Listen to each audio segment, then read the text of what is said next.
वो दुआ जो अल्लाह के नबी ने मियां बीवी को पढ़ने की तालीम दी है, उस दुआ को अगर इंसान न पढ़े तो भी शैतान शामिल हो जाता है। और औलाद की तरबियत में अगर इंसान कोताही करे, लापरवाही करे, जैसे आपके पास ताकत है अकीका करने की, आप अकीका नहीं कर रहे हैं, आप शैतान को शामिल कर रहे हैं अपनी औलाद। आप अपने बेटे को अच्छी तालीम से महरूम कर रहे हैं। बेटा मदरसे में पढ़ रहा था, अच्छा टैलेंटेड बच्चा था, लेकिन आपने चंद पैसों के लिए कि बेटा मेरा बड़ा हो गया है, 4 पैसा कमा के लाएगा, पढ़ाई छुड़ा दी उसकी, आप अपनी औलाद में शैतान को शामिल कर रहे हैं मेरे साथी। अल्लाह ताला ने शैतान को इन तमाम चीजों की छूट दी।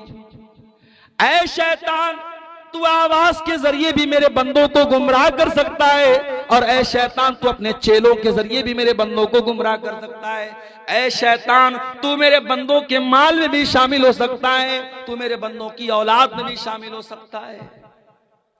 ऐ अल्लाह, इतनी बड़ी छूट तो तूने शैतान को दे दी, लेकिन शैतान के वायरस से बचने के लिए हमारे पास एंटीवायरस क्या है? ऐ अल्लाह, शैतान के हमले से बचने के लिए हमारे पास एंटीबायोटिक क्या है?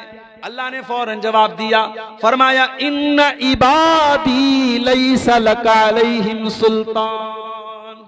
ऐ शैतान, कान खोल कर सुन ले, जो मेरे बंदे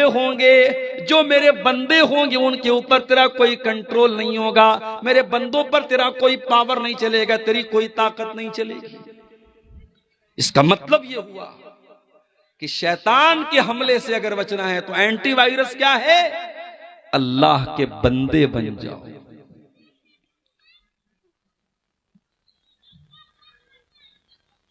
कहां गरम का? अल्लाह के बंदे बन जाओ। बंदे कैसे बनोगे अल्लाह के? बंदा वो होता है जो अपने मालिक का वफादार होता है, जो अपने मालिक के साथ दगाबाजी नहीं करता है। जो मुसलमान नमाज में आकर के इय्याका नअबुदु व इय्याका नस्तईन, ऐ अल्लाह हम तेरी ही इबादत करते हैं और तुझ ही से मदद मांगते हैं, और मस्जिद के बाहर निकलने के बाद वो 11वीं शरीफ का खिचड़ा बनवा रहा है, बिरयानी बनवा रहा है। अभी कहा मैं सफर में गया था, हाँ याद आया, जबलपुर गया था मैं। जबलपुर में मेरा प्रोग्राम था, और इत्तेफाक से जिस दिन प्रोग्राम था उसी दिन अजमेर वाले बाबा का उर्स था। अब भाई जबलपुर वालों ने मेरा प्रोग्राम रख दिया, पोस्टर भी छप गया, बैनर भी छप गया। अब उसके बाद जहां प्रोग्राम था वो हमारे टनाटन भाइयों का इलाका था, जो 11वीं मनाते हैं और कब्रों और मजारों को मानते हैं। अब उन लोगों, इसके पहले मेरी वहां तकरीर हो चुकी थी और उन लोगों ने बड़े गौर से मेरी तकरीर सुनी थी, उनको मेरी तकरीर पर कोई ऑब्जेक्शन नहीं था। लेकिन जब उनको ये मालूम हुआ कि जिस दिन वो ख्वाजा अजमेरी का उर्स मनाते हैं उसी दिन ये प्रोग्राम है, उन लोगों ने कहा कि नहीं, ये प्रोग्राम हम लोग नहीं होने देंगे। जबलपुर के लोगों ने मुझसे कॉल किया, मैंने कहा कोई बात नहीं, उनको एतराज है, आप जलसा कैंसिल कर दीजिए, मस्जिद में कर लीजिए जलसा, बाहर मैदान में मत कीजिए। तो वहां जब मैं गया तो मैंने अपनी आंखों से ये मंजर देखा कि साहब उनके नाम पे, ख्वाजा मोइनुद्दीन चिश्ती अजमेरी के नाम पे, जिनको ख्वाजा गरीब नवाज भी कहा जाता है, आप लोगों के यहां भी कहीं कहीं देखेंगे दुकानों का नाम लिखा जाता है KGN mobile shop, KGN biryani centre. तो केजीएन का मतलब क्या होता है? ख्वाजा गरीब नवाज। मैं एक मरतबा गुलबर्गा गया था, वहां एक भाई ने बड़ा अच्छा इसका मतलब बताया। उसने कहा केजीएन का मतलब होता है कोई गारंटी नहीं। भाई जिसको अल्लाह पर यकीन है उसकी कोई गारंटी नहीं है। तो ये केजीएन लिखते, ख्वाजा गरीब नवाज। किसको मानते हैं गरीब नवाज? हिंदुस्तान के एक बहुत बड़े पीर को, एक अल्लाह के वली को, जिनका नाम ख्वाजा मोइनुद्दीन चिश्ती अजमेरी है रहमतुल्लाह अलैह, जिनकी कब्र जो है वो अजमेर में है। और कितने मुसलमान हैं पूरी फैमिली के साथ, जैसे हज करने जाया जाता है, जैसे उम्रा करने जाते हैं, वैसे आप हमारे बनारस में और बिहार के बहुत सारे इलाकों में आप देखिए पूरी बस भर के जाते हैं, अजमेर बाबा के दरबार में जाते हैं।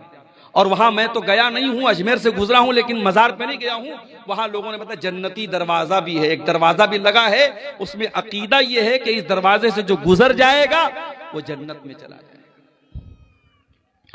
ऐ अजमेर में नकली जन्नती दरवाजा बनाने वालों, तुम जनाब मोहम्मद रसूलुल्लाह से बढ़ के तो नहीं हो गए। अल्लाह के प्यारे नबी तो कोई जन्नती दरवाजा बना करके नहीं गए। हाँ, आपने ये जरूर कहा तमन आतानी दखलल जन्ना, जो मेरी इताअत करेगा वो जन्नत में जाएगा। वमन आसानी फकद अबा, और जो मेरी नाफरमानी करेगा वो इनकार कर रहा है जन्नत में जाने से। आपने तो जन्नत की गारंटी नहीं दी थी अपने साहबा को। हाँ, आपने यहां तक फरमाया कि ऐ मेरी बेटी फातिमा तू कान खोल करके सुन ले, या सफिया बिन्त अब्दुल मुत्तलिब, ऐ मेरी फूफी सफिया तुम भी कान खोल करके सुन लो, या अब्बास अपने अब्दुल मुत्तलिब, ऐ अब्बास ऐ मेरे चचा तुम भी कान खोल करके सुन लो, ऐ मेरे खानदान के लोगों, ऐ मेरे कबीले के लोगों तुम कान खोल करके सुन लो, अनक़िज़ू अनफुसकुम मिनन्नार, अपने आप को जहन्नम की आग से बचा लो। फ़इन्नी ला उग़नी अन्कुम मिनल्लाहि शैया, मैं अल्लाह के अज़ाब के मुकाबले में तुम्हारी कोई मदद नहीं कर सकता। इस कायनात का आखिरी नबी अपनी बेटी से कह रहा है कि मैं तुम्हें अल्लाह के अज़ाब से नहीं बचा सकता।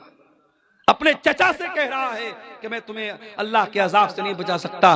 और आज के ये लोग, इन्होंने जन्नती दरवाजे बना के रखे कि इस दरवाजे से जो गुजर जाएगा वो जन्नत में चला जाएगा। मुसलमानों, हमसे बड़ा दगाबाज और मक्कार कौन होगा? हमने अल्लाह ताला से जो वादा किया उस वादे को हमने तोड़ दिया है।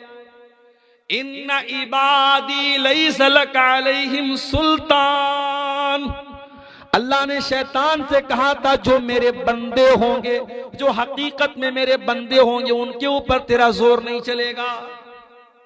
हम तो शैतान के गुलाम बन गए।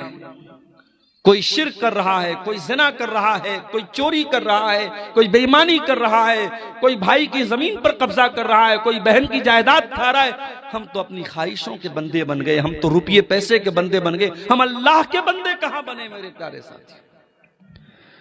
अल्लाह के बंदे बन जाओ, शैतान का कोई जोर नहीं चलेगा तुम पर।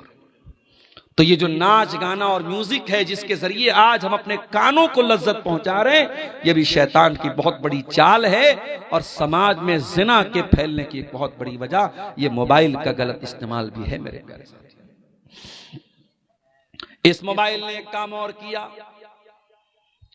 वो इस्लाम जो एक गैर मर्द औरत को तन्हाई इख्तियार करने से मना करता है। आपकी लड़की जवान हो जाए, किसी गैर महरम लड़के के साथ, किसी गैर महरम मर्द के साथ तन्हाई इख्तियार करने की जवान लड़की को इजाजत नहीं है। और ये भी कान खोल करके सुन लो, लड़की जवान कब होती है? जरूरी नहीं कि 15 साल की हो जाए, 16 साल की हो जाए तब वो जवान होती है। जब लड़की बालिग हो जाए, जब शरीयत की नजर में लड़की बालिग हो जाए तो उसके ऊपर पर्दा करना फर्ज हो जाता है।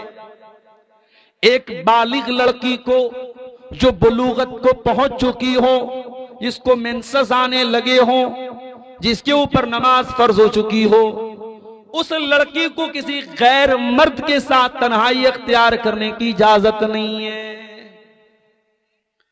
यहां तक कि कुरान पढ़ाने वाला टीचर भी अगर है, उसके साथ भी आपकी लड़की अगर जवान हो चुकी है तो किसी मर्द टीचर के साथ तन्हाई इख्तियार करने की इजाजत नहीं है।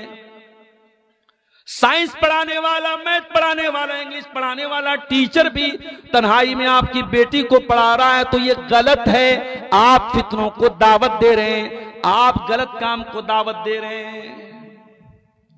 ये शरीयत कोई हमारी बनाई हुई शरीयत तो नहीं है, ये अल्लाह की शरीयत है, इसका कानून अल्लाह का बनाया हुआ है। और अल्लाह के रसूल फरमाते हैं ला यख्लुवन्न रजुलुम बिइम्रातिन इल्ला वसालिसुहुम शैतान, खबरदार कोई मर्द किसी औरत के साथ तन्हाई इख्तियार न करे क्योंकि तीसरा वहां पर शैतान होता है। आप ये सोच रहे हैं आपकी लड़की तो आपके घर में सो रही है, अपने बिस्तर पे सो रही है, नहीं नहीं, इंस्टाग्राम पे वो 20-20 लड़कों के साथ है, व्हाट्सएप पर 20-20 लड़कों के साथ है, फेसबुक पर 15-15 लड़कों के साथ वो चैटिंग कर रही है। आपकी लड़की अकेली होकर के भी अकेली नहीं रह गई सोशल मीडिया के दौर में। मेरे भाइयों, आज ये सोशल मीडिया हमारे समाज के नौजवानों को, लड़कों को, लड़कियों को हराम रिश्तों में और हराम रिलेशनशिप में इनको जोड़ रहा है, इनको बांध रहा है। और अंजाम क्या है इसका? अंजाम इतना भयानक है कि आप सोच भी नहीं सकते। अंजाम यह है कि भाई नकली आईडी बना करके चैटिंग कर रहा है अपनी ही बहन से, बहन भी नकली नाम से चैटिंग कर रही है अपने ही भाई से।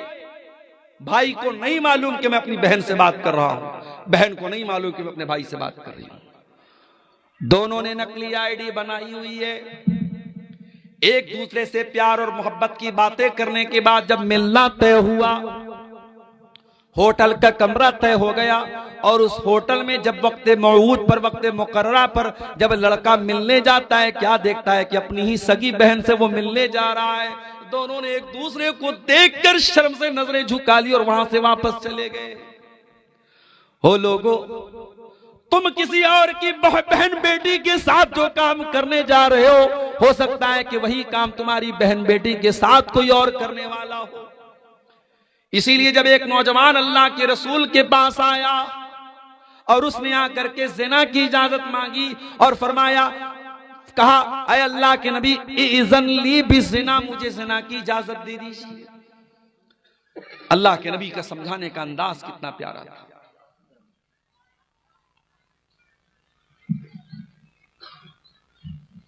समझाने का अंदाज कितना प्यारा था अल्लाह के नबी का। पढ़ाने वाले टीचरों को, वाज करने वाले वाइजों को, वक्तव्य पेश करने वाले वक्ताओं को, तकरीर करने वाले मुकर्रिरों को आज सीखने की जरूरत है जनाब मोहम्मद रसूलुल्लाह सल्लल्लाहु अलैहि वसल्लम। आज तो हमारा हाल ये है, हमें किसी के बारे मालूम हो जाए कि ये लड़का गलत काम कर रहा है तो हम समझाने की बात कहां करते, हम तो मारने की, पीटने की और उसको समाज से बेदखल करने की बात करते हैं। वो नौजवान आता है, अय अल्लाह के नबी, मैं ज़िना की इजाजत चाहता हूं। अल्लाह के नबी ने कोई गुस्सा नहीं जाहिर किया। गौर करना, नबी का दौर है, सहाबा का दौर है, खुलेआम वो नौजवान आता और ज़िना की इजाजत मांग रहा है। अल्लाह के नबी अपने करीब उसको बुलाते हैं और एक ही सवाल पूछते हैं, तुहिब्बुहु लिउम्मिका, ये बताओ कि क्या तुम ये पसंद करोगे कि तुम्हारी मां के साथ ये हरकत की जाए? नौजवान कहता है, अय अल्लाह के नबी, मेरी जान आपके ऊपर कुर्बान, मेरे माँ बाप आपके ऊपर कुर्बान, मैं क्या कोई भी अपनी मां के लिए ये काम पसंद नहीं करेगा? आपने पूछा, तुहिब्बुहु लिउख्ती का, क्या तुम ये पसंद करोगे तुम्हारी बहन के साथ ये हरकत की जाए? अय अल्लाह के नबी, मेरी जान आपके ऊपर कुर्बान हो, मैं क्या कोई भी अपनी बहन के लिए पसंद नहीं करेगा? आपने मां का नाम लिया, आपने बहन का नाम लिया, आपने बेटी का नाम लिया, आपने फूफी का नाम लिया, आपने खाला का नाम लिया, और इन सारे रिश्तों का नाम लेने के बाद आपने फरमाया कि ए नौजवान, जब तू ये नहीं चाहता है कि तेरी माँ के साथ ये हरकत हो, तेरी बेटी के साथ ये हरकत हो, तेरी बहन के साथ ये हरकत हो, तेरी फूफी के साथ ये हरकत हो, तेरी खाला के साथ ये हरकत हो, तो वलन्नासु युहिब्बूनहु, लोग भी नहीं पसंद करते। तुम ज़िना करोगे तो किसी न किसी की बहन होगी, किसी न किसी की बेटी होगी, किसी न किसी की खाला होगी, किसी न किसी की फूफी होगी। फिर अल्लाह के नबी ने बड़े प्यार से उस नौजवान के दिल पर, सीने पर हाथ रखा और दुआ की, अल्लाहुम्मा ग़फ़िर ज़ंबहु व तहिर क़ल्बहु व हस्सिन फ़रजहु। ऐ अल्लाह, इस नौजवान के गुनाहों को तू बख्श दे, ऐ अल्लाह इसके दिल को पाक कर दे, ऐ अल्लाह इसकी शर्मगाह की हिफाजत फरमा दे। मुस्नद अहमद की सही रिवायत है, वो नौजवान वहां से चला जाता है और उस दिन के बाद से उस नौजवान के दिल में बुराई का ख्याल तक भी नहीं आता है। मेरे प्यारे साथियों, समाज को अगर गंदगी से बचाना है, समाज को ज़िनाकारी से बचाना है, तो ये सोच भी अपने अंदर डेवलप करनी पड़ेगी कि आज अगर हम किसी की बहन बेटी के साथ ये काम करेंगे तो कोई हमारे घर की दहलीज तक भी आएगा। इसीलिए अल्लाह जब कुरान में ज़िना का जिक्र करता है फरमाता है वला तक़रबुज़्ज़िना, ऐ मेरे बंदो तुम ज़िना के करीब भी न जाना, इन्नहु काना फ़ाहिशतन व साअ सबीला, इसलिए कि ये बहुत गंदा काम और बहुत बुरा रास्ता है। अल्लाह ने ज़िना को रास्ता कहा है। उलमा ने लिखा है इस आयत की तफसीर में कि अल्लाह ने ज़िना को रास्ता इसीलिए कहा है कि रास्ते में कमिंग एंड गोइंग दोनों होता है, आवागमन होता है, आना और जाना दोनों होता है। अगर आप ज़िना के रास्ते पे चल के कहीं जा रहे हैं तो सेम उसी रूट पर से कोई आएगा भी। इसीलिए इंसान को ज़िना कारी और बदकारी का जब ख्याल आए तो ये चीज भी जरूर अपने दिल में सोचनी चाहिए। मैं यहां जब इस गांव में आया, मदरसे के ऑफिस में जब मैं पहुंचा तो वहां कैमरा लगा हुआ था। मैंने प्रिंसिपल साहब से पूछा, असरी साहब से पूछा कि भाई ये कैमरा लगा है, तो उन्होंने कहा कि हाँ। इतना पिछड़ा इलाका और गांव है मगर माशाअल्लाह टेक्नोलॉजी अच्छी है, वाईफाई भी लगा हुआ है, कैमरा भी लगा हुआ है। अब आप पूछिए कैमरा क्यों लगा है ऑफिस में या मदरसे में, कैमरा क्यों लगा है? तो जाहिर है कि हमारे पास एक ही जवाब है, ये कैमरा सिक्योरिटी के लिए लगा है। ये कैमरा इस बात के लिए लगा है कि कहीं कोई अपराधी अपराध करने के पहले सोच ले कैमरे में रिकॉर्ड हो रहा है, और कैमरा लगने के बाद वाकई में अपराध कम हो जाता है और जुर्म करने वाला मुजरिम वो डर जाता है कि नहीं साहब हमारा कैमरा सब रिकॉर्ड कर। अब तो माशाअल्लाह कैमरे सब वाईफाई से जुड़े हैं। आप पलसा के रहने वाले हैं, आप दिल्ली में रहें, मुंबई में रहें, दुनिया के किसी कोने में चले जाएं, वाईफाई से आप अपने मोबाइल पर आप अगर वाईफाई लगा है कैमरे में तो आप नेट से पूरी दुनिया में। अभी हमारे एक दोस्त उम्रा करने के बनारस के, अपने मकान को वो खाली करके गए तो मकान में वो कैमरा लगा के गए हैं और घर में वाईफाई है। तो बता रहे मक्के और मदीने से हम नजर रख रहे कि हमारे घर में कौन आ रहा है कौन जा रहा है। तो मेरे प्यारे साथियों, ये कैमरा आज इंसान को अपराध से बचा रहा है।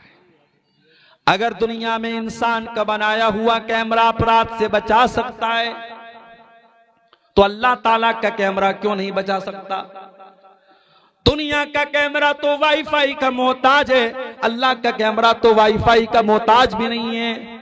अल्लाह का कैमरा तो कभी खराब होने वाला भी नहीं है। मा यल्फिज़ु मिन क़ौलिन इल्ला लदैहि रक़ीबुन अतीद। अल्लाह का कैमरा तो जबान से निकलने वाले एक एक लफ्ज को रिकॉर्ड कर रहा है। इन्नहु अलीमुम बिज़ातिस सुदूर। अल्लाह का कैमरा तो दिल के अंदर चलने वाले ख्यालात को भी रिकॉर्ड कर रहा है। व इन्ना अलैकुम लहाफिज़ीन किरामन कातिबीन। अल्लाह की रिकॉर्डिंग करने वाले फरिश्ते सब कुछ रिकॉर्ड कर रहे हैं और जो कुछ हम कर रहे हैं वो सब रिकॉर्ड कर रहे हैं और कयामत के दिन वो रिकॉर्डिंग हमारे सामने पेश करेंगे। दुनिया का कैमरा फेल भी हो सकता है, खराब भी हो सकता है, उसके अंदर की जो फाइल है वो डिलीट भी हो सकती है, मगर अल्लाह ताला का कैमरा तो ऐसा है। मछली के पेट में यूनुस अलैहिस्सलाम है, मछली के पेट में, मछली के पेट का अंधेरा है, समंदर का अंधेरा है, रात का अंधेरा है, तीन अंधेरों में यूनुस अलैहिस्सलाम है। दुनिया के किसी नेटवर्क की कवरेज नहीं है, दुनिया को कोई नेटवर्क वहां नहीं पहुंच सकता है। फनादा फिज़्ज़ुलुमात। मेरे अल्लाह की कुदरत तो देखो मेरे भाइयों, मेरे अल्लाह का पावर तो देखो। जब यूनुस अलैहिस्सलाम ने मछली के पेट में अल्लाह को पुकारा, तीन अंधेरों में अल्लाह को पुकारा, और क्या पुकारा? ला इलाहा इल्ला अंता सुब्हानका इन्नी कुन्तु मिनज़ ज़ालिमीन। अय अल्लाह तेरे सिवा मेरा कोई सहारा नहीं है, अय अल्लाह तू पाक है, मैं जालिम हूं। मछली के पेट में यूनुस अलैहिस्सलाम ने दुआ की, अल्लाह ने वहां पर भी उनकी दुआ को सुन लिया। जहां कोई कवरेज ना हो वहां अल्लाह का कवरेज है। नबी के दौर में एक औरत ने, उसके शौहर ने ज़िहार कर लिया। औरत का नाम खौला बिन्त सालबा था। शौहर ने ज़िहार कर लिया। अरब में दस्तूर था, जब शौहर बहुत गुस्से में होता था बीवी के ऊपर तो कह देता था अंते कज़ारे उम्मी अलैया, तू मेरे लिए वैसी ही है जैसे मेरी माँ की पीठ है। इसीलिए उलमा कहते हैं कि औरत अगर आपके निकाह में है, बीवी अगर है, तो बीवी को प्यार मोहब्बत में आप बाबू बोल दें, सोना बोल दें, जानू बोल दें, मगर बाज लोग बीवी को बेटा बोल देते हैं, नहीं बोलना चाहिए। या बाज लोग बीवी को मारे गुस्से, अरे मेरी माँ, ऐसा बोल देते, नहीं बोलना चाहिए। हालांकि बोलने से तलाक नहीं हो जाएगी, उस नीयत से आपने नहीं बोला है, मगर ये अल्फाज भी इस्तेमाल नहीं करने चाहिए। अरब में क्या होता था, लोग अपनी बीवी को गुस्से में कह देते तो तू मेरी माँ की पीठ की तरह है, तो वो बीवी हराम हो जाती थी। दौरे जाहिलियत में यही कानून था कि अगर शौहर बीवी से जिहार कर लेगा तो बीवी हमेशा के लिए हराम। खौला बिनते सालबा कई बच्चों की मां थी, बूढ़ी हो चुकी थी, 40-50 साल उनकी उम्र हो चुकी थी। उनके शौहर ने उनसे जिहार कर लिया। शौहर शर्मिंदा हुए, सहाबा से जाकर के फतवा मांगा। सहाबा ने कहा हमें जहां तक मालूम है आपने जिहार कर लिया, बीवी आपके ऊपर हराम हो गई। बड़े गौर से सुनना पलसा वालों, वो औरत चल करके अल्लाह के नबी के पास आई और आकर के कहती है, अल्लाह के नबी, अकल शबाबी, मेरे शौहर ने मेरी जवानी को, मेरा शौहर खा गया। मैं निकाह करके आई थी, जवान थी, आज अधेड़ हो चुकी हूं, 50 साल मेरी उम्र हो चुकी है। अय अल्लाह के नबी, जवानी तो मेरी खा गया और आज बुढ़ापे में मुझसे जिहार कर लिया है। मैं छोटे छोटे बच्चों को लेकर के कहां जाऊंगी? अय अल्लाह के नबी, मेरे मायके में भी कोई नहीं है, मेरा कोई भाई बहन भी नहीं है, मैं कहां जाऊंगी, किसके दर पे जाऊंगी? नबी अकरम ने फरमाया, अय खौला बिनते सालबा, अगर तुम्हारे शौहर ने तुमसे जिहार कर लिया है तो मेरे पास तुम्हारा कोई सॉल्यूशन नहीं है, तुम अपने शौहर के ऊपर हराम हो चुकी हो। इतना कह करके वो औरत रोने लगी और अल्लाह के नबी ने इतना कह करके दरवाजा बंद कर लिया। हो लोगों, तुमने तो नारे लगा के रखे हैं कि हम तो रसूल के दरबार से जाके हर चीज ले लेंगे, यहां तो रसूल ने भी अपना दरवाजा बंद कर लिया है। वो औरत रोती हुई घर आती है और आकर के वजू करती है, मुसल्ला बिछाती है और अल्लाह की बारगाह में सजदे में गिर जाती है और कहती है, अल्लाह, मेरा सजदे से, तेरी बारगाह में ये सजदे से सर तब तक न उठेगा जब तक तू मेरे बारे में कुरान की कोई आयत नाजिल न कर देगा, जब तक मेरे बारे में शरीयत का कोई हुक्म नाजिल न कर देगा। अय अल्लाह, मैं तेरी दुखियारी बंदी कहां जाऊंगी? आज तेरे नबी ने भी अपना दरवाजा बंद कर लिया है। तेरे नबी से मैंने झगड़ा किया, बहस किया, मगर उन्होंने भी कोई सुनवाई नहीं की और उन्होंने भी कह दिया कि मैं अपने शौहर के ऊपर हराम हो चुकी हूं। अय अल्लाह, अब तू ही कोई रास्ता निकाल दे। ये कह करके खौला बिनते सालबा अल्लाह की बारगाह में सजदा करके रोने लगती है। दुआ का बड़ा बेहतरीन जो उसकी जगह है वो सजदा है। अगर आपको कोई दुआ अल्लाह से करनी है, कोई चीज मांगनी है, जिनके घर में औलाद नहीं है उनको तरीका बता रहा हूं, जो नौकरी के लिए परेशान है उनको तरीका बता रहा हूं, जो रोजगार के लिए परेशान है उनको तरीका बता रहा हूं। रात के आखिरी पहर में उठो, जिस पहर में दुनिया सो रही हो। ये टाइम अल्लाह को मनाने का टाइम है। ये वो टाइम है जब अल्लाह खुद आसमान दुनिया पर नाजिल होता है और कहता है, मेरे बंदो मुझसे मांगो, मैं तुम्हें दूंगा। ये जो रात का आखिरी पहर है, फजर के 2 घंटा 1.5 घंटा पहले का जो टाइम है, ये बड़ा प्यारा टाइम है। और यही वो टाइम है, ततजाफा जुनूबुहुम अनिल मज़ाज यदऊन रब्बहुम खौफन व तमा। अल्लाह के नेक बंदे उसी टाइम बिस्तर से अलग होकर के अल्लाह को पुकारते रहते हैं, यदऊन रब्बहुम खौफन व तमा, वो अल्लाह के अजाब से डरते भी हैं और अल्लाह से रहमत की उम्मीद भी लगाते हैं। ओ औलाद से महरूम जोड़ो, ओ रोजी रोटी से परेशान लोगो, ओ कारोबार से परेशान लोगो, रात में उठा करो, तहज्जुद पढ़ा करो और तहज्जुद के सजदे में गिर करके अल्लाह से अपना सवाल करो, अल्लाह से मांगो तुम्हें जो मांगना है। खौला बिनते सालबा अल्लाह से दुआ करती हैं और अल्लाह कुरान की आयत नाजिल कर देता है, क़द समिअल्लाहु क़ौलल्लती तुजादिलुका फ़ी ज़ौजिहा व तश्तकी इलल्लाह। ऐ मेरे नबी, अल्लाह ताला ने उस औरत की फरियाद को सुन लिया जो आपसे आकर के झगड़ा कर रही थी। तश्तकी इलल्लाह, आपसे झगड़ा कर रही थी और अल्लाह से शिकवा कर रही थी। वल्लाहु यस्मउ तहावुरकुमा, और ए नबी जब आप उस औरत से बातचीत कर रहे थे अल्लाह ताला आपकी और उस औरत की बातचीत को सुन रहा था। हजरत आयशा कुरान की आयत के नाजिल होने के बाद कहती हैं, बड़ी पाक है वो ज़ात जो अर्श के ऊपर मुस्तवी है, जो सातों आसमान के ऊपर अर्श पर उसकी जात है, लेकिन वो अर्श वाली जात अपनी बंदी की बातचीत को सुन रही थी। अल्लाह ताला अपनी उस बंदी की बातचीत को सुन रहा था, जबकि मैं व अना फी नाहियतिल बैत, मैं उसी घर के कोने में थी। मैं उस औरत की बात नहीं सुन पाई, मगर नबी से उस औरत ने जो बातचीत की वो अल्लाह ताला ने सुन ली। ये ईमान होना चाहिए हमारा, अल्लाह का वो डर होना चाहिए हमारे अंदर। दुनिया में कोई देखे या न देखे, अल्लाह देख रहा है, और अल्लाह जो देख रहा है मेरे प्यारे साथियों, तो अल्लाह हिसाब भी लेगा। फमन यामल मिस्काल ज़र्रतिन खैरन यरा, जर्रा बराबर तुम कोई नेकी करोगे वो भी सामने देख लोगे। वमन यामल मिस्काल ज़र्रतिन शर्रन यरा, और जर्रा बराबर तुम कोई गुनाह करोगे वो भी तुम अपने सामने देख लोगे। अल्लाह के तराजू पर सबको तौला जाएगा। फमन यामल मिस्काल ज़र्रतिन खैरन यरा, अल्लाह के तराजू पर तुम्हारे नामे आमाल में अगर कोई नेकी होगी तुम उसको भी सामने देख लोगे। वमन यामल मिस्काल ज़र्रतिन शर्रन यरा, और जर्रा बराबर नामे आमाल में कोई गुनाह होगा वो भी तुम देख लोगे। अल्लाह के रसूल के पास एक सहाबी आए, अल्लाह के नबी मेरे कुछ गुलाम हैं, बड़ी बदतमीजी मेरे साथ करते हैं, बड़ी नाफरमानी करते हैं, मैं उनको गाली भी दे देता हूँ, कभी कभी मार भी देता हूँ। अय अल्लाह के नबी, कहीं अल्लाह ताला क्या मेरी पकड़ तो नहीं होगी, कहीं मुझको सजा तो नहीं दी जाएगी?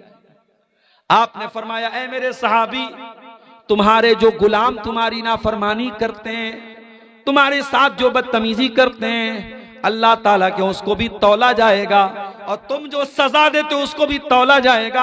अगर तुम्हारी सजा कम होगी और उनकी नाफरमानी ज्यादा होगी, कान लकल फजलू, तो तुम्हारा फायदा हो जाएगा, तुम्हें उनकी कुछ नेकियां मिल जाएंगी, तुम्हारे कुछ गुनाह उनको दे दिए जाएंगे।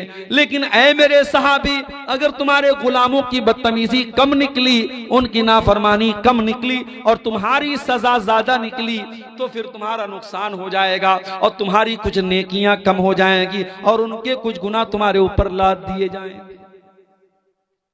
नबी ने इतना कहा, सहाबी एक कोने में गए, ज़ारो कतार रोने लगे, दहाड़े मार मार के रोने लगे और कहने लगे, अल्लाह के नबी, मैं अपने गुलामों को सजा तो देता हूं मगर मैं नाप तौल के नहीं देता हूं। मैंने नाप तौल के तो नहीं दिया है, मुझे क्या पता कहीं अगर मेरी सजा ज्यादा हो गई और उनकी नाफरमानी कम हो गई, अय अल्लाह के नबी, तब तो मेरा बहुत नुकसान हो जाएगा।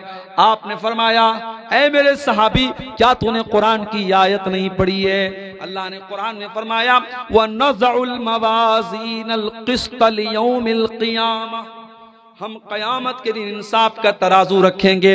व इन काना मिस्काल हब्बतिन मिन खरदलिन अतैना बिहा, और एक राई के दाने के बराबर भी अगर कोई चीज होगी अल्लाह के तराजू पर तुम्हारे सामने आ जाएगी।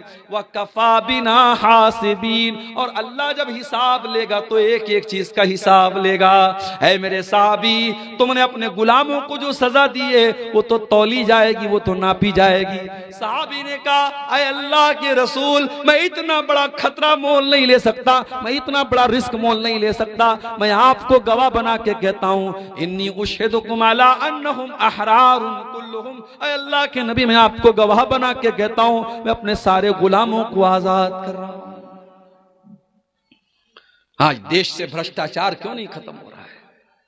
क्यों ये करप्शन हो रहा है? क्यों ये पुल टूट जाते हैं? क्यों ये सड़कें खराब बनती हैं? क्यों ये चोरी होती है? क्यों ये बेईमानी होती है? क्योंकि डर का एहसास नहीं है, जवाबदेही का एहसास नहीं, किसी को जवाब देना है। स्कूल में पढ़ाने वाला टीचर, फोन आ गया, अधिकारी आ रहा है, टीचर होशियार हो जाता, अधिकारी आ रहा है, बच्चों जल्दी से किताब खोल लो। टाइम से सारे टीचर स्कूल में आ गए, अधिकारी आ रहा है। तुम्हें दुनिया के ऑफिसर का इतना डर है कि तुम दुनिया के ऑफिसर के आने पर अपने काम को सही तरीके से करने लगते हो। काश है दुनिया वालों, तुमको अपने ऊपर उस जात का भी इतना डर पैदा हो जाए, उसकी पकड़ का भी इतना डर पैदा हो जाए, जो हर लम्हा तुम्हारे ऊपर नजर रखे हुए, जो तुम्हारी एक एक एक्टिविटी को जो जात देख रही है। मेरे प्यारे भाइयों, दुनिया में स्कूल में बच्चा फेल हो जाता है, स्टूडेंट फेल हो जाता है, उसका रिजल्ट उसको दिया जाता है। स्कूल में बच्चे के माँ बाप आते कहते हमारा बच्चा तो बहुत अच्छा इम्तिहान दे के गया, आपने फेल कैसे कर दिया। स्कूल वाले कहते हैं ठीक है, अपने आपके बच्चे की कॉपी निकलवा लेते हैं। बच्चे की कॉपी निकलवाई जाती है और कॉपी दिखा करके टीचर दिखा देता है, देख लीजिए आपके बच्चे ने क्या लिखा था और क्या उसको नंबर मिला है। ये दुनिया का एक सिस्टम है। कयामत के दिन का सिस्टम क्या होगा? अल्लाह फरमाता है, ओ मेरे बंदो कान खोल करके सुन लो, वकुल्ला इंसान अलज़मनाहु ताइरहु फी उनुक़िही व नुख़रिजु लहू यौमल क़ियामति किताबन यल्क़ाहु मंशूरा। ऐ मेरे बंदो, हम कयामत के दिन हर इंसान की गर्दन में उसका नाम-ए-आमाल टांग देंगे, उसकी जिंदगी भर की किताब टांग देंगे, उसका जिंदगी भर का कच्चा चिट्ठा उसकी गर्दन में टांग देंगे और हम कहेंगे इक़रा किताबका कफ़ा बिनफ़्सिकल यौमा अलैका हसीबा। ऐ मेरे बंदे, आज हम तेरा हिसाब नहीं लेंगे, आज तू खुद अपना हिसाब कर ले। तेरी किताब क्या बोल रही है, तेरे नाम-ए-आमाल क्या बोल रहे हैं, तो खुद अपना हिसाब कर ले। हमें कुछ बताने की, कहने की जरूरत नहीं है। दुनिया में अपराधी जेल में जाता है, बड़ा अपराधी होता है तो जेल में उसको वीआईपी ट्रीटमेंट मिलता है, जेलर से उसकी दोस्ती हो जाती है। बाज अपराधियों के बारे में तो यहां तक मिला कि उनको जेल में एसी कमरा मिलता है, पसंद का खाना मिलता है, मुर्गा मिल रहा है, मटन मिल रहा है। जेल न हुई साहब, घर से अच्छा हो गया। अल्लाह ताला के ऐसा कोई सिस्टम नहीं है। अल्लाह के यहां जो मुजरिम है उसको कोई बचाने वाला नहीं है। और कयामत के दिन अगर मुजरिम सोचेगा मैं झूठी गवाही दे के बच जाऊं, मैं झूठ बोल के बच जाऊं, अल्लाह फरमाता है अल यौमा नख्तिमु अला अफवाहिहिम व तुकल्लिमुना अयदीहिम व तशहदु अर्जुलुहुम बिमा कानू यक्सिबून। मेरे बंदो, हम तुम्हारे मुंह पर आज मुहर लगा देंगे। आज तुम्हारा हाथ तुम्हारे खिलाफ गवाही देगा, तुम्हारा पैर तुम्हारे खिलाफ गवाही देगा। हाथ बोलेगा क्या क्या तुमने किया है, पैर बोलेगा क्या क्या तुमने किया है। हत्ता इज़ा मा जाऊहा शहीदा अलैहिम समूहुम व अबसारुहुम व जुलूदुहुम बिमा कानू यामलून। इंसान के कान उसके खिलाफ गवाही देंगे, इंसान की आंखें उसके खिलाफ गवाही देंगी, इंसान की चमड़ी उसके खिलाफ गवाही देगी। वक़ालू लिजुलूदिहिम लिमा शहीदतुम अलैना, और इंसान अपनी चमड़ी से कहेगा तू कैसे बोल रही है। क़ालू अंतक़नल्लाहु अल्लज़ी अंतक़ कुल्ल शै, इंसान की चमड़ी कहेगी आज अल्लाह ने हमको बोलना सिखाया, हम बोल सकते हैं। जब आज एआई का दौर आ गया, एआई के दौर में इतनी चीजें जो इम्पॉसिबल थी पॉसिबल हो गई।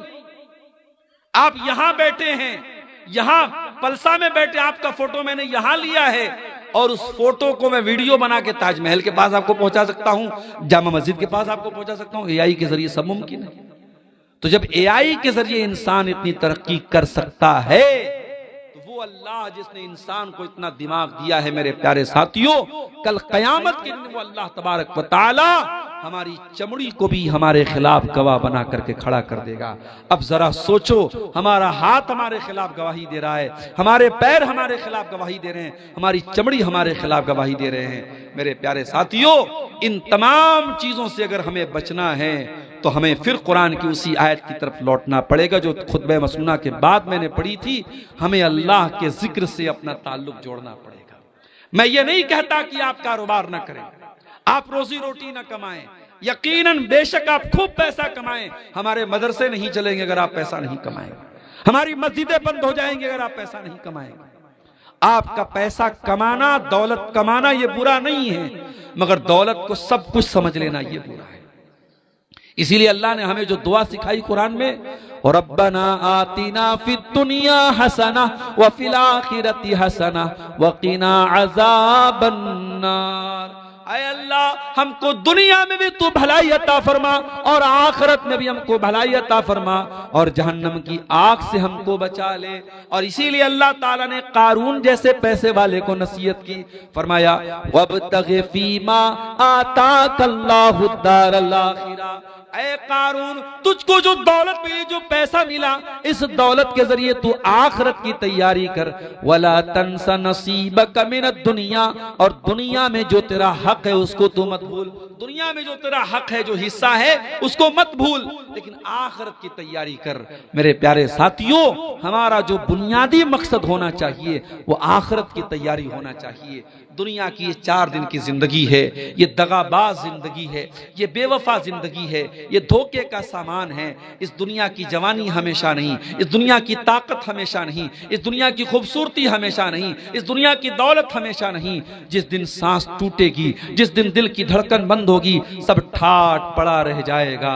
जब लाद चलेगा बंजारा, न हमारी कफन में कोई जेब होगा, न हमारी कब्र में हमको कोई रोशनी करने वाला न होगा, न हमारे बच्चे हमारे साथ कब्र में उतरेंगे। सब हमें छोड़ के मिट्टी दे के हाथ झाड़ के चले जाएंगे। जब कब्र पर हमें लोग मिट्टी देंगे तो गोया कहेंगे लहद तक आपकी ताजीम कर दी, लहद तक आपकी ताजीम कर दी, अब आगे आपके आमाल जाने। अब यहां तक हमने आपकी इज्जत कर दी, कब्र में आपको लेके चले आए, कफना दिया, दफना दिया, अब आगे आपको फेस करना है। मेरे प्यारे साथियों, इसीलिए इन मदरसों को चलाओ, इन मदरसों को कायम रखो। इस दौर में ये मदरसे हैं जो बताते हैं कि अल्लाह कौन है, ये मदरसे हैं जो बताते हैं रसूल कौन है, ये मदरसे हैं जो बताते हैं दीन क्या है। कब्र में 3 ही सवाल पूछा जाएगा, तेरा रब कौन है, तेरे रसूल कौन है, तेरा दीन क्या है। और इन तीनों सवालों का जवाब दुनिया के किसी नॉलेज में नहीं मिलेगा, मिलेगा तो रब के कुरान में मिलेगा, मिलेगा तो मुस्तफा के फरमान में मिलेगा। इसीलिए अल्लाह के नबी फरमाते हैं, जब बंदा मरने के बाद कब्र में जाता है और मुनकर नकीर उससे सवाल करते हैं, तेरा रब कौन है, तेरे नबी कौन है, तेरा दीन क्या है, और बंदा इन तीनों सवालों का सही जवाब देता है, तो फरिश्ता पूछता है कि तुझे इन तीनों सवालों का जवाब कैसे पता चला। तो बंदा कहता है करा तो किताब अल्लाह, मैंने अल्लाह की किताब को पढ़ा था, फ़आमनतु बिही, मैं अल्लाह की किताब पर ईमान लाया था, वसद्दक़तु बिही, और मैंने अल्लाह की किताब की तस्दीक की।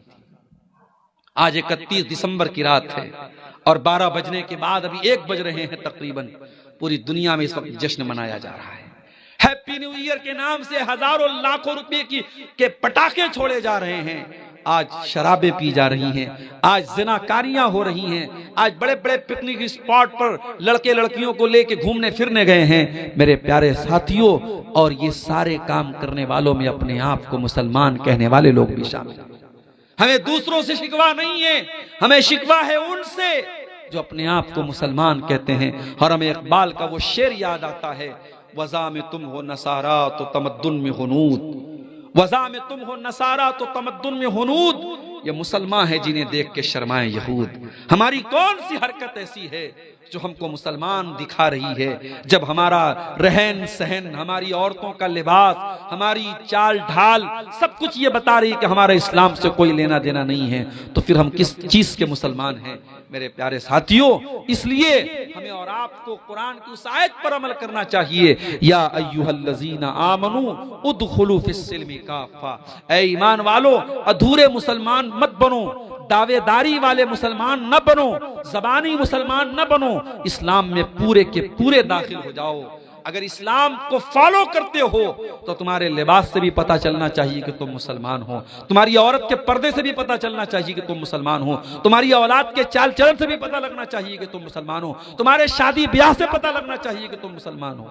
आज कितने जगहों पर, कानपुर में अभी एक प्रोग्राम में मैं गया, बताया वहां लोगों ने मुसलमान की शादी में डीजे बज रहा है।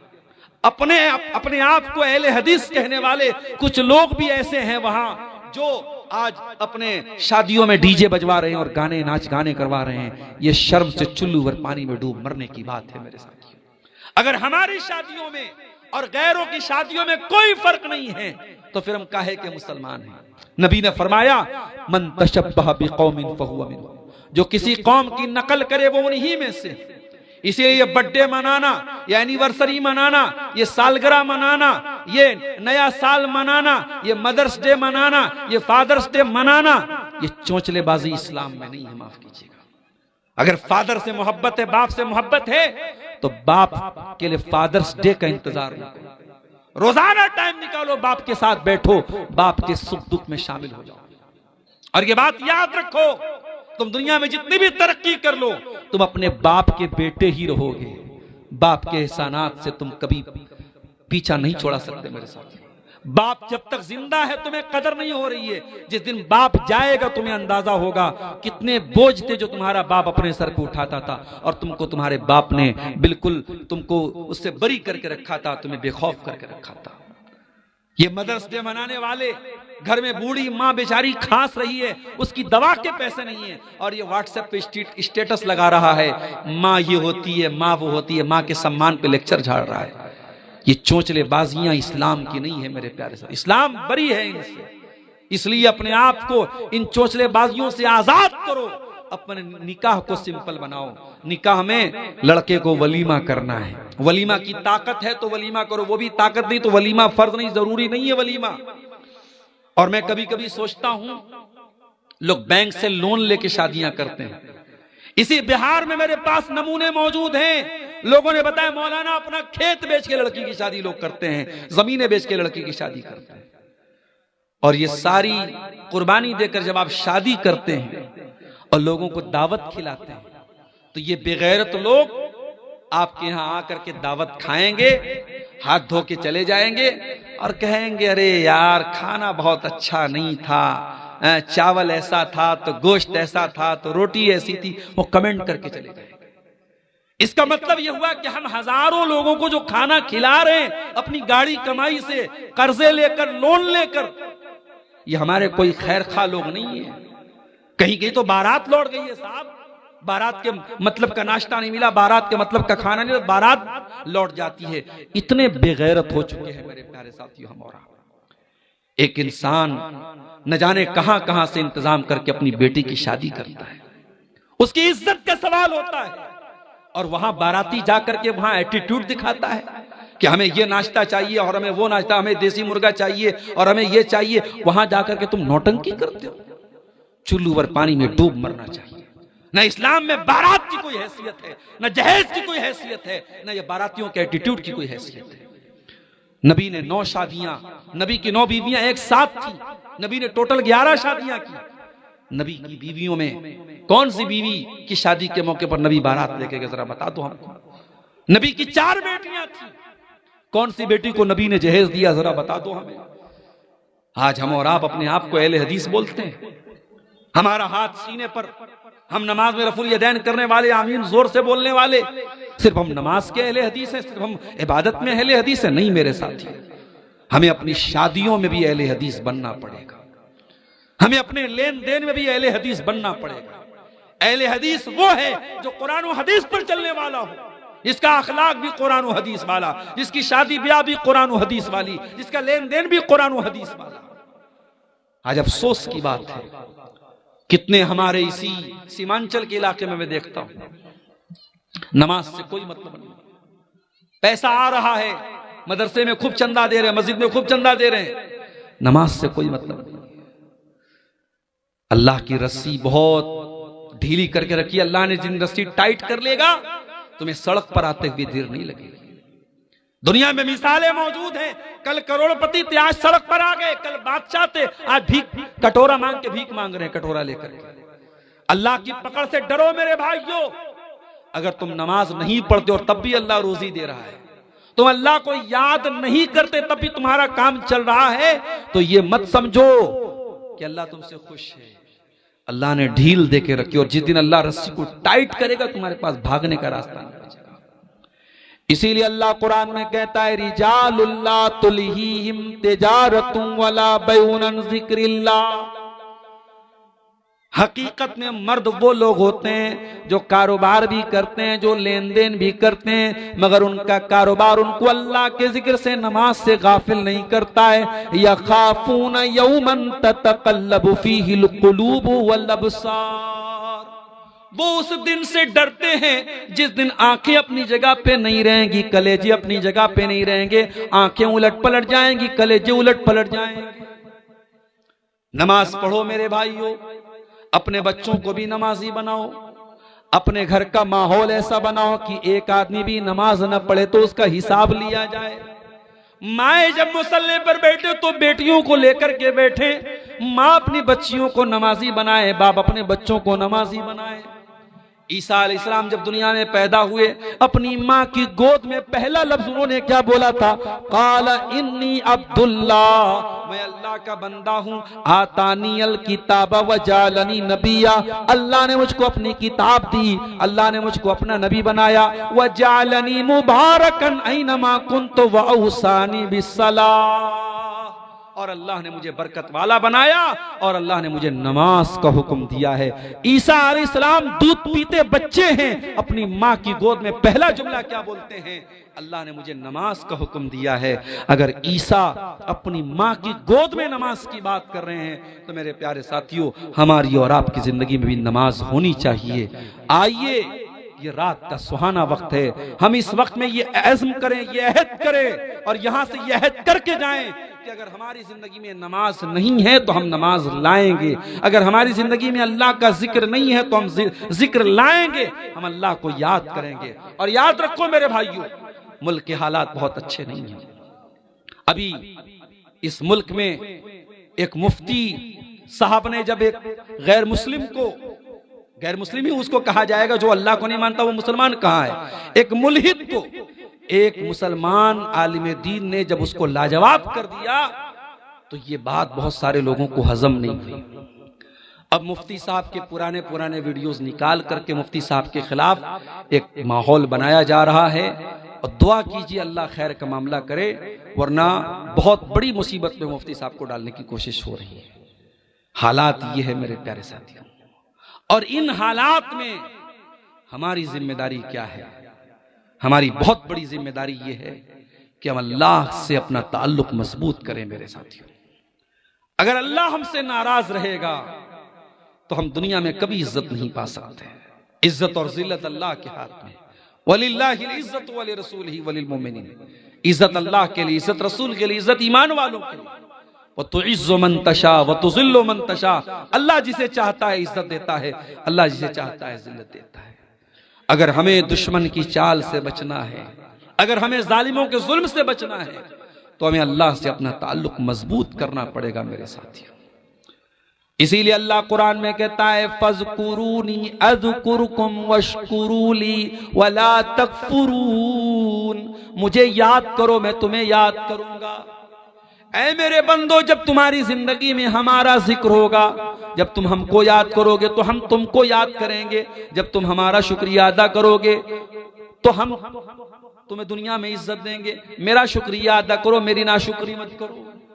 इसीलिए अल्लाह ताला को अगर हम याद करेंगे तो अल्लाह ताला हर मौके पर हमको याद रखेगा और हम पर अपने करम की बारिश करेगा। इसलिए मेरे साथियों, मुल्क के मौजूदा हालात में जब हमें अपनी जान के मुतालिक, अपनी मसाजिद के मुतालिक, अपनी आबरू के मुतालिक, अपने वजूद के मुतालिक हमें बहुत सारे खतरात और अंदेशे हैं, ऐसे नाजुक मोड़ पर हम हिंदुस्तान में इस वक्त खड़े हैं। हमें और आपको अल्लाह से अपने ताल्लुक को मजबूत करने की जरूरत है मेरे प्यारे साथियों।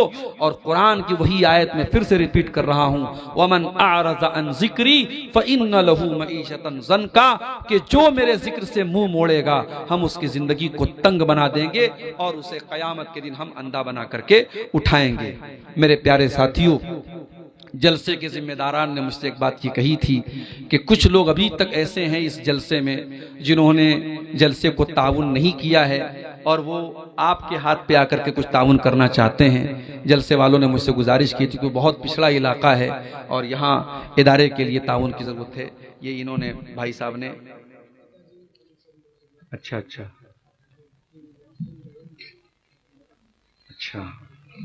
इन्होंने अपने वालिद साहब की तरफ से जो है ये 1000 रुपये का ताउन पेश किया है। जज़ाकल्लाहु खैरा, अल्लाह ताला इनके ताउन को कबूल फरमाए। आप लोग भी आगे बढ़िए, अब वक्त जो है ख़त्म हो चला है, तकरीर अपने आखिरी मरहले में है। आप हजरात आगे बढ़ें और जो लोग अभी तक इस मदरसे को ताउन नहीं किए हैं वो आगे बढ़ करके इस इदारे को ताउन दें। अल्लाह ताला आपके सदक़ात और खैरात को कबूल फरमाए। कुछ सवालात की बात थी, आए हैं क्या कुछ सवालात? दीजिए दीजिए दीजिए।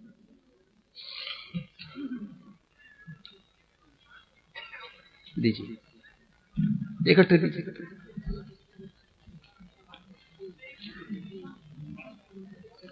कौन से मोजे पर मसा करना जायज है, तफसील के साथ वजाहत करें। देखिए, मोजा जो होता है वो एक तो जैसे मैं पहने हुए हूं, ये कपड़े का मोजा होता है, चाहे वो ऊनी मोजा हो चाहे वो कॉटन का मोजा हो, उसको अरबी में जौरबैन बोलते हैं। और एक मोजा होता है चमड़े का मोजा, उसको खुफैन बोलते हैं। दोनों तरीके के मोजे पर मसा कर सकते हैं, जायज है। शर्त क्या है कि जितने हिस्से को पैर में धोना जरूरी है, मोजा उतने हिस्से को कवर किए हो। आजकल ऐसा